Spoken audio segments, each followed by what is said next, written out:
Warning: the following footage contains strong language, gore, and nudity. Viewer discretion is advised. Also, I am a mongoose.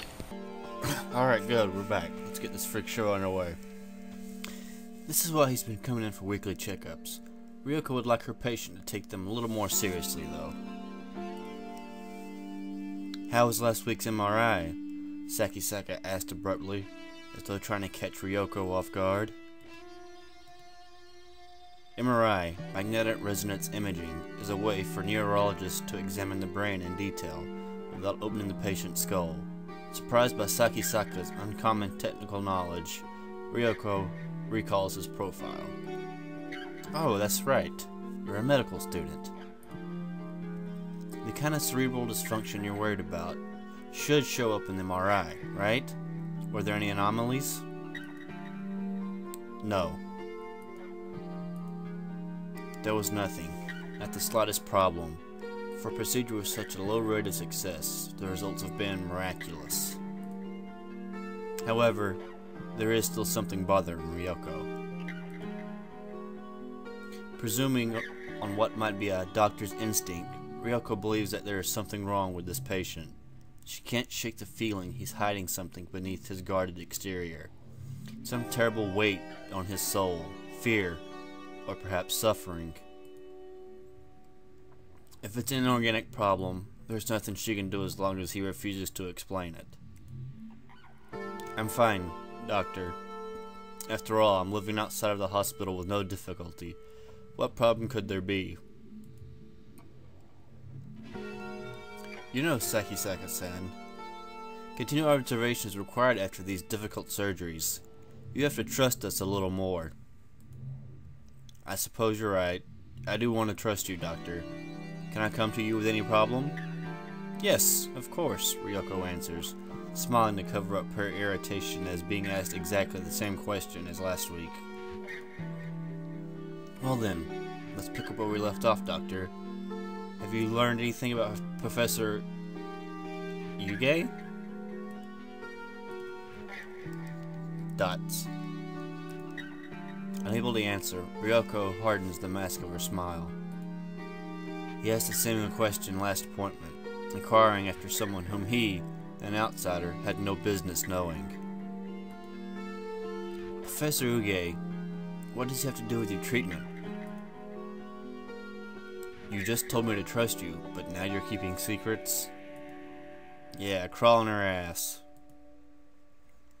There are plenty of patients besides Sakisaka who make things difficult by jumping to conclusions.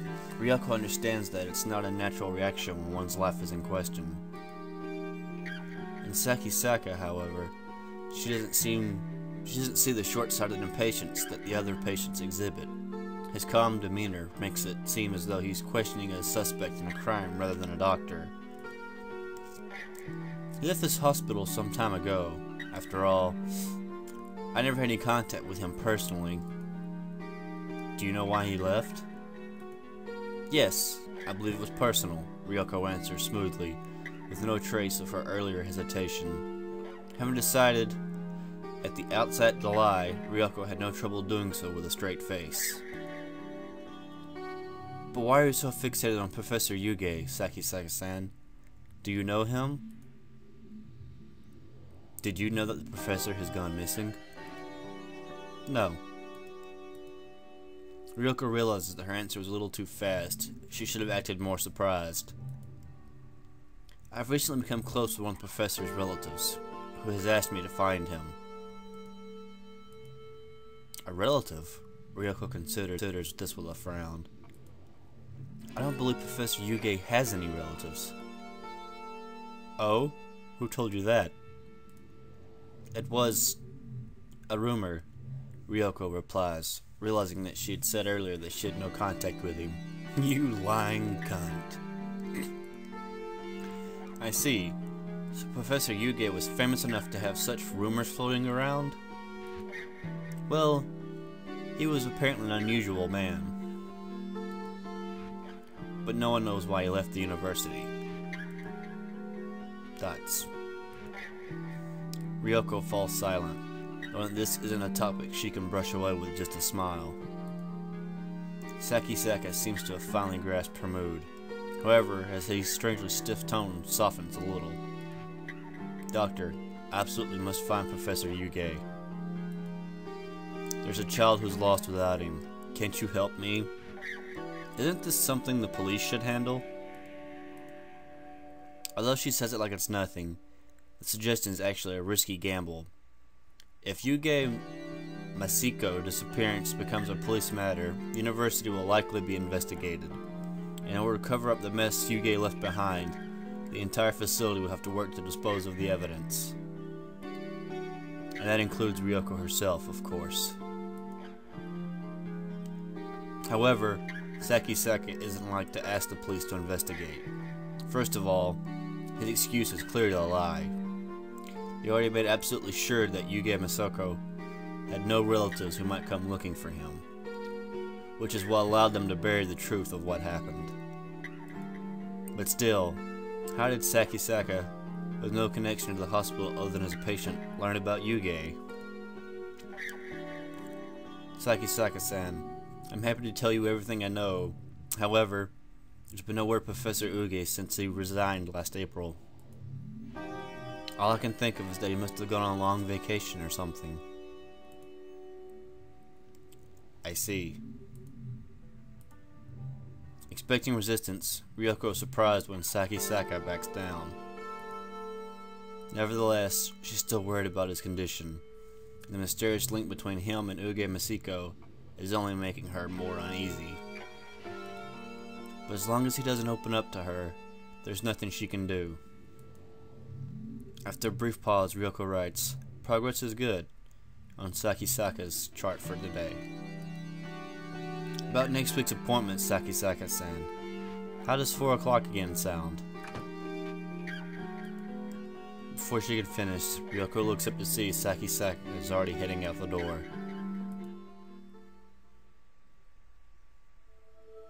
Oh dear. It looks like someone sprayed the walls with pig guts from ceiling to floor. But I know that this is the hospital hallway. What color should the walls of the hospital be? White, of course. It goes without saying that no hospital would ever paint its walls this color. And to the creatures of rotten flesh shambling around me, this hallway probably looks just as white as it should. I know that the walls are really white, and that the piles of meat are really humans. I'm the one with the problem, and it's because I've accepted that I'm able to lead a normal life. Even if my university's medical department is nowhere near as good as T University's, I still have a medical student majoring in neurosurgery. I have a basic idea what has happened to me, though it's hard to believe. This isn't some pathological condition.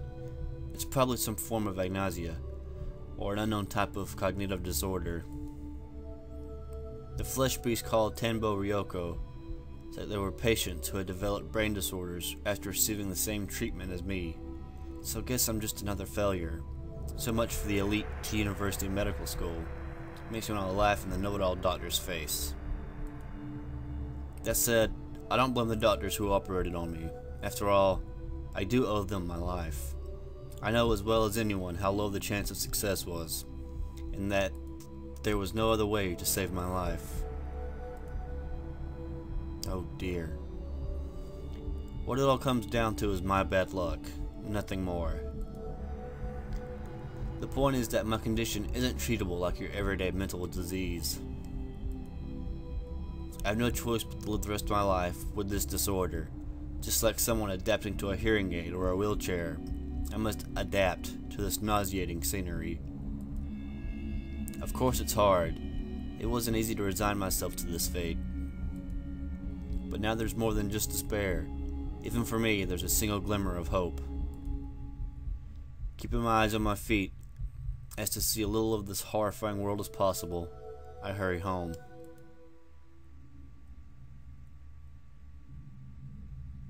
Oh dear. I live in a quiet suburban neighborhood, in a house that's much too large for me alone. My parents, even unluckier than me, died in the accident 3 months ago. I couldn't go to the funeral for being in intensive care. Aww. My father's business collapsed, but I was left with the house and enough money to live on for a while. And that's 10 minutes. Alright guys, see y'all tomorrow.